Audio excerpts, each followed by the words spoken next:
Death and Other Details series premiere recap. The primer is truth. The highly anticipated series premiere of Death and Other Details has finally arrived, and it did not disappoint.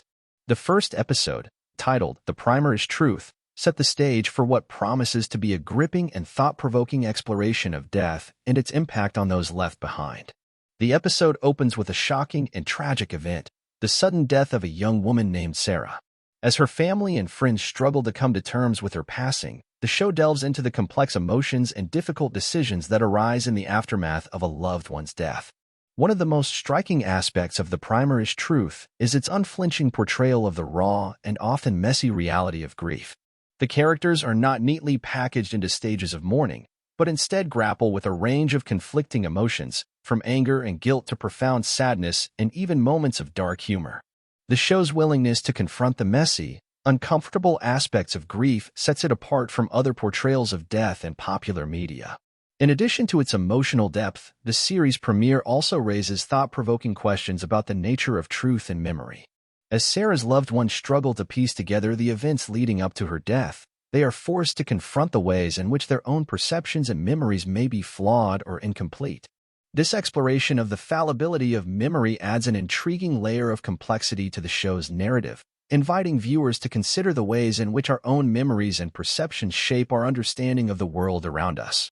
The episode also introduces a compelling cast of characters, each grappling with their own personal demons and unresolved conflicts. From Sarah's grieving parents to her estranged best friend, the show deftly weaves together multiple storylines, each offering a unique perspective on the impact of death on those left behind. Overall, The Primer is Truth serves as a powerful introduction to death and other details, setting the stage for what promises to be a compelling and emotionally resonant exploration of grief, truth, and the human experience. With its unflinching portrayal of the messy reality of loss and its thought-provoking exploration of memory and perception, the series premiere leaves viewers eager to see where the show will go next. As the series continues to unfold, it will be fascinating to see how the characters' journeys intersect and evolve, and how the show continues to explore the complex and often painful process of coming to terms with death. With its powerful storytelling and compelling characters, Death and Other Details is poised to become a must-watch series for anyone interested in thought-provoking and emotionally resonant television.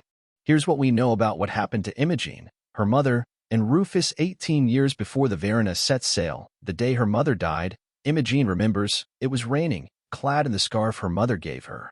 She got into the passenger seat of her mother's car outside the Collier mansion, and her mother noticed Imogene had a little bar cart figurine she must have stolen from the giant dollhouse inside. Imogene realized the toy had a secret compartment because it was a replica of the bar cart in the study, which also had a secret compartment. Her mother appreciated Imogene's cleverness but, regardless, told Imogene to return the cart. When she got out of the car and her mother turned on the engine, the car exploded right in front of little Imogene. It's tragic. The Colliers took Imogene in as their own and told Rufus he had every resource available to solve this case. Imogene knew who Rufus was. She read his books and immediately put her trust in him. Rufus took a liking to Imogene, too. He saw how smart she was and couldn't believe how quickly she broke the code in his messages. He desperately wanted to solve this case for her. We learned, though, that after 3 months, the only piece of evidence he could uncover was the name of the person who bought the explosive found in the car, Victor Sams. According to Imogene, after that, the Colliers stopped funding Rufus and she never heard from him again. He abandoned her. And then he shows up on this fucking boat.